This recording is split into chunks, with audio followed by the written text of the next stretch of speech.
Hello நான் உங்க மதிவான. இன்னைக்கு இந்த வீடியோ பத்தி பார்க்க போறோம்னா ரொம்ப இன்ட்ரெஸ்டிங்கான ஒரு வீடியோ பத்தி தான் பார்க்க போறோம்.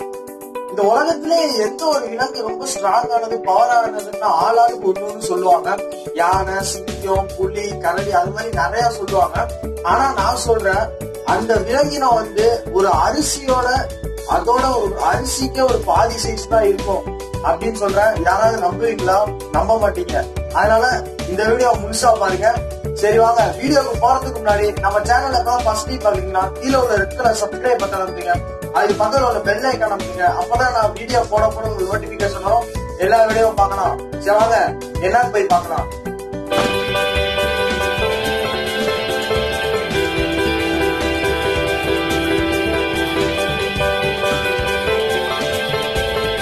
அது என்ன விலங்கினம்னா டிராடிகிரேட் அப்படின்னு சொல்றாங்க. இந்த விலங்கினம் எப்ப டிஸ்கவர் பண்ணாங்கன்னா 1773 டிஸ்கவர் பண்றாங்க. ஒரு ஜெர்மன் ஜுவாலஜிஸ்ட் J.I.E. கோர்ஸ் அவர் பேரு.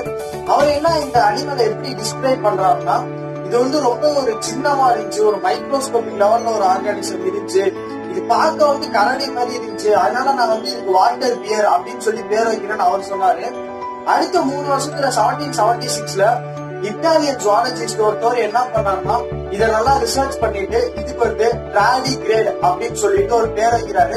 அதுக்கு என்ன அர்த்தம்னா ஸ்லோ மூவர்ஸ் அப்படின்னு சொல்லிட்டு அவர் ஒரு அர்த்தம் சொல்றாரு.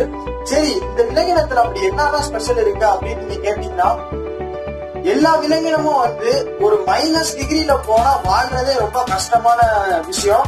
ஆனா இந்த டிராடிகிரேட்ன்றது, அதாவது வாட்டர் பியர்ன்றது ஆர்டிக், அண்டார்டிக் அந்த மாதிரி பகுதிகள்லாம் ரொம்ப ஒரு டீகேட்ஸ் கணக்குல இது உயிர் வாழ்ந்துகிட்டு இருக்கு அப்படின்னு சொல்லிட்டு சொல்றாங்க. அடுத்து பாத்தீங்கன்னா வால்கனோ, எக்ஸ்ட்ரீம் ஹார்ட்டுக்கு போயிட்டா யாராலையும் வாழ முடியாது. ஆனா இந்த விலங்கினம் எக்ஸ்ட்ரீம் ஹார்ட், அதாவது வால்கனோ மாதிரி இடத்துல கூட இது வாழுது அப்படின்னு சொல்லிட்டு ரெக்கார்ட் பண்ணிருக்காங்க. அப்புறம் இன்னொரு சூப்பரான விஷயம் என்னன்னா, மாரியானா ட்ரென்ச், அது எல்லாருமே கண்டிப்பா கேள்விப்பட்டிருக்கோம். அந்த உலகத்திலே டீப்பஸ்ட் பிளேஸ் அப்படின்னு சொல்லி கேள்விப்பட்டிருக்கோம். எவரெஸ்ட் ஹைட்டோட ஒரு டீப்பஸ்ட் பிளேஸ்னு. அதுல கீழே உள்ள பிரஷரோட 1000 மடங்கு பிரஷர் இந்த டிராடிகிரேடுக்கு கொடுத்தாலும் இந்த டிராடிகிரேட் உயிரோட வாழும் அப்படின்னு சொல்லிட்டு சயின்டிஸ்ட்னா ரொம்ப ஒரு விஷயம், ஒரு இன்ட்ரெஸ்டிங்கான விஷயம் சொல்றாங்க. அப்புறம் பாத்தீங்கன்னா இது 2007ல ஸ்பேஸ் ரிசர்ச் பண்றதுக்காண்டி இதை ஸ்பேஸுக்கு அனுப்பிச்சு வைப்போம், என்ன ஆகுதுன்னு சொல்லிட்டு பாப்போம்னு சொல்லிட்டு ஸ்பேஸ்க்கு அனுப்பிச்சு வைக்கிறாங்க. அப்ப என்ன ஆகுதுன்னா, 10 நாள் ஃபுல்லா இருந்துட்டு திருப்பி வருது. வரும்போது ஒரு டிராடிகிரேட் கூட சாவாம இருந்துச்சு. அதுதான் ரொம்பவே அதிர்ச்சியா இருந்துச்சு. அந்த ஸ்பேஸ்ல ஒரு வேக்யூம் பிளேஸ்லயும் அது உயிரோட இருந்துச்சு. அதுதான் ரொம்பவே அதிர்ச்சியா ஒரு சூப்பரான விஷயமா கூட இருந்துச்சு. சரி, இதெல்லாம் எப்படிப்பா நடக்குதுன்னு கேட்டீங்கன்னா அதான் இப்ப சொல்ல போறேன். இதெல்லாம் எப்படி இந்த எக்ஸ்ட்ரீம் கண்டிஷன்ல சர்வே ஆகுது அப்படின்னு சொல்லிட்டு கேட்டீங்கன்னா, இது என்ன ஆகும்னா, இது பாடியில உள்ள வாட்டர் இதுவே அன்ஃபேவரபிள் கண்டிஷன் இதுவே ரிமூவ் பண்ணிருக்கா. அந்த ப்ராசஸ் பேர் என்ன சொல்றாங்கன்னா கிரிப்டோபயோசிஸ் அப்படின்னு சொல்றாங்க. அதுல உள்ள பாடியில உள்ள வாட்டர்லாம் அதுவே ரிலீஸ் பண்ணிருமா. ரிலீஸ் பண்ணிட்டு என்ன ஆகும்னா, அது ஒரு பால் ஷேப்ல ஒரு சுத்திருமா. அது பேரு டுன் அப்படின்னு சொல்றாங்க. அந்த பால் ஷேப்ல சுத்தினாலே அதுக்கு எந்த பிரச்சனையும் வராது. எவ்வளவு எக்ஸ்ட்ரீம் கண்டிஷனா இருந்தா கூட சர்வே ஆகணும் அப்படின்னு சொல்றாங்க.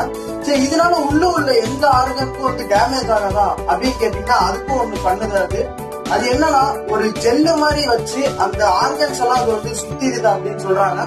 அந்த ஜெல்லு பேர் ட்ரைஹாலோஸ் அப்படின்னு சொல்றாங்க. அந்த ஜெல்லுனால உள்ள எந்த ஆர்கன்ஸ்க்குமே எதுவும் டேமேஜ் ஆகாது அப்படின்னு சொல்றாங்க. இன்னொரு அதிர்ச்சியான விஷயம் என்ன சொல்றாங்கன்னா, மனுஷன் ரேடியேஷன் தாங்குற அளவோட 1000 மடங்கு, அதாவது யோசிச்சு பாருங்க, மனுஷனை எவ்வளவு ரேடியேஷன் தாங்க முடியும், அதோட 1000 மடங்கு அந்த டிராடிகிரேட் தாங்கினாலும் சர்வே ஆயிரும். அவ்வளவு ரேடியேஷன் சர்வே ஆகும் அப்படின்னு சொல்றாங்க. இப்ப என்ன நினைக்கிறீங்க? இந்த உலகத்துல யாரு ஸ்ட்ராங், எந்த விலங்கின ஸ்ட்ராங் பவர்ஃபுல்னா என்ன சொல்லுவீங்க? கண்டிப்பா இந்த டிராடிகிரேட் அந்த விலங்க தான் சொல்லுவீங்க. சோ ஓகே, இன்னைக்கு வீடியோ இன்ட்ரெஸ்டிங்கா இருக்கும்னு நினைக்கிறேன். இந்த வீடியோ பிடிச்சிருந்தா லைக் பண்ணுங்க, ஷேர் பண்ணுங்க, சப்ஸ்கிரைப் பண்ணுங்க. மறக்காம சப்ஸ்கிரைப் பக்கத்தோட பெல் ஐகான் அமைத்துங்க. அப்பதான் நான் வீடியோ போட உங்களுக்கு நோட்டிபிகேஷன் வரும். இந்த வீடியோ பிடிச்சிட்டா கமெண்ட்லயே லீவ் பண்ணுங்க. நாளைக்கு ஏதாவது ஒரு இன்ட்ரெஸ்டிங்கான வீடியோ போட்டா கமெண்ட்ல லீவ் பண்ணுங்க. நான் கண்டிப்பா போடுறேன். நாளைக்கு ஒரு இன்ட்ரெஸ்டிங்கான சந்திக்கிற வரைக்கும் வணக்கம்.